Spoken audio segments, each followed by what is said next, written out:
Hello students, today we'll start chapter number 2 from first slide, Nelson Mandela long walk to freedom. पिछली video में हमने इसका introduction देख लिया था। अब हम ये पूरी स्टोरी पढ़ते हैं जिसमें कि शुरुआत होती है जब नेल्सन मंडेला 10 मई के बारे में बताते हैं। ठीक है ना, 10 मई 1994 की बात है। वो कहते हैं 10 मई का दिन, जो सुबह जब वो उठे तो वो बहुत ज़्यादा उनके लिए शानदार दिन था, बहुत साफ दिन था, क्योंकि साउथ अफ्रीका में कई 100 सालों के बाद ऐसी सुबह भी दिखी थी जिसमें कि कोई भी ऑपरेशन की महक नहीं थी। अब लोग खुली हवा में सांस ले सकते थे, फ्री फील कर सकते थे। और उस दिन वो बताते हैं कि पिछले कई दिनों से, जब से उन्होंने इलेक्शन जीते हैं, वो बहुत बड़े बड़े लोगों से घिरे हुए थे। बहुत बड़े बड़े वर्ल्ड लीडर्स, पूरे विश्व से नेता आए हुए थे जो कि उन्हें उस जीत की बधाई देना चाहते थे, उन्हें रिस्पेक्ट देना चाहते थे। आगे नेल्सन मंडेला बताते हैं किस तरह से वो इनॉग्रेशन सेरेमनी जो हुई थी वो साउथ अफ्रीकन सॉइल पे, साउथ अफ्रीका की तब तक की सबसे बड़ी गैदरिंग थी, जिसमें कि बहुत सारे इंटरनेशनल लीडर्स आए हुए थे, अंतर्राष्ट्रीय नेता आए हुए थे और बहुत ही बड़े बड़े लोग आए हुए थे। अब वो आगे बताते हैं कि ये जो समारोह है ये कहाँ पे हुआ था। जैसे कि मैंने आपको पहले भी बताया है, यूनियन बिल्डिंग्स के एम्फी थिएटर में, जो कि कहाँ पे एम्फी थिएटर, प्रिटोरिया में, साउथ अफ्रीका में। अब वो याद करते हैं किस तरह से बीते कई दशकों से ये जो साउथ अफ्रीका का जो एम्फी थिएटर है, यहाँ पे हमेशा गोरे लोगों का, वाइट सुप्रीमेसी का ही रूल रहा है। लेकिन अब जबकि वो खुद जीत चुके हैं, नेल्सन मंडेला, तब वो देख रहे हैं कि ये सब कितना सुंदर लग रहा है। यहाँ पे ये एम्फी थिएटर कितना सुंदर लग रहा है। यहाँ पे रेनबो कलर्स बिखरे पड़े हैं। रेनबो कलर्स क्यों बिखरे पड़े हैं? क्योंकि बहुत सारे अलग अलग देशों से लोग, बहुत बड़े बड़े लोग आए हुए हैं। सभी देशों के लोग अलग अलग दिखते हैं। और वो सब क्यों आए हुए हैं? वो एक सेलिब्रेशन के लिए आए हुए हैं, वो इनको रिस्पेक्ट देने के लिए आए हुए हैं। किस बात की? कि साउथ अफ्रीका में पहली डेमोक्रेटिक, मतलब प्रजातांत्रिक, नॉन रेशियल गवर्नमेंट इंस्टॉल हुई है।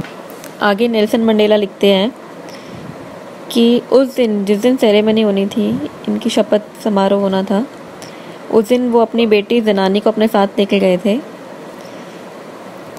फिर मंच पे बुलाया गया सबसे पहले मिस्टर डी क्लर्क को, जिनको शपथ दिलाई गई एज सेकंड डेप्यूटी प्रेसिडेंट, दूसरे उपराष्ट्रपति के तौर पे। उसके बाद बारी आई थाबो बेकी की, जो कौन बने थे, पहले उपराष्ट्रपति बने थे। और उसके बाद नेल्सन मंडेला की टर्न आई थी प्लेज लेने की, शपथ लेने की।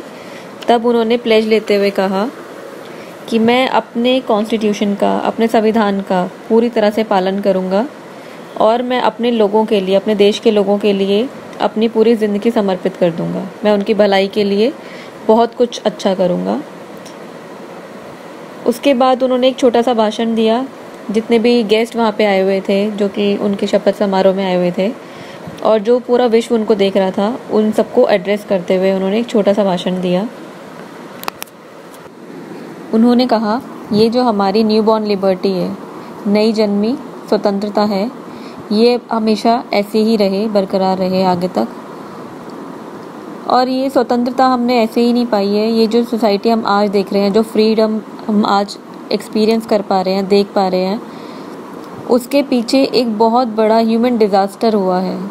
ठीक है ना, बहुत लोगों ने अपनी जान गंवाई है, बहुत लड़ाई हुई है, बहुत स्ट्रगल हुआ है, तब कहीं जाके हम ये दिन देख पा रहे हैं, हम अपना देश आज़ाद देख पा रहे हैं।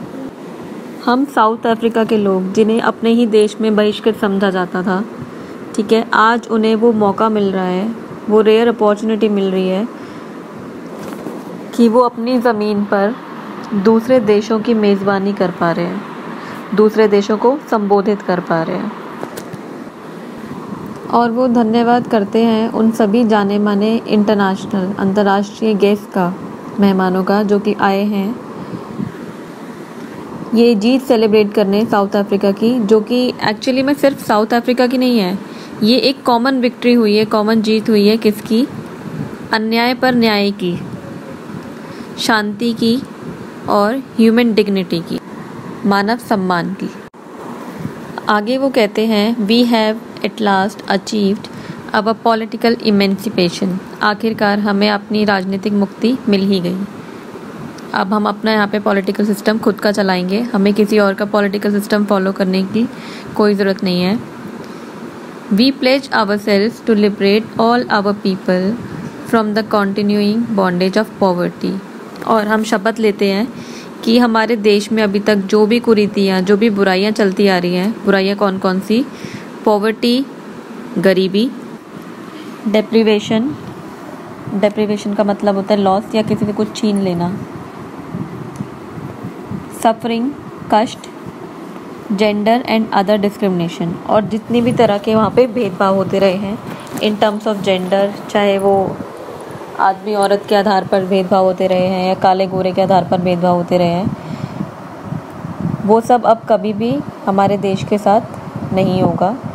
Never never and never again shall it be that this beautiful land will again experience the oppression of one by another. अब कभी भी ये इतनी सुंदर धरती दोबारा से किसी भी तरह का ऑपरेशन, किसी भी तरह का दबाव कभी फील नहीं करेगी, कभी एक्सपीरियंस नहीं करेगी। The sun shall never set on so glorious a human achievement. और इतना सुंदर ह्यूमन अचीवमेंट जो उनको अचीवमेंट मिला है, उसका गौरव, उसकी ग्लोरी का जो सूरज है वो कभी भी अस्त नहीं होगा, हमेशा वो सुंदर चमकता ही रहेगा, हमेशा उनकी लैंड आज़ाद ही रहेगी। Let freedom reign, God bless Africa. स्वतंत्रता बनी रहे हमारे देश की और भगवान अफ्रीका को, साउथ अफ्रीका को अपना आशीर्वाद दे। बच्चों, आई होप तुम्हें यहाँ तक की स्टोरी समझ में आई होगी। बाकी इसका नेक्स्ट पार्ट या इसकी आगे की स्टोरी हम नेक्स्ट वीडियो में करेंगे।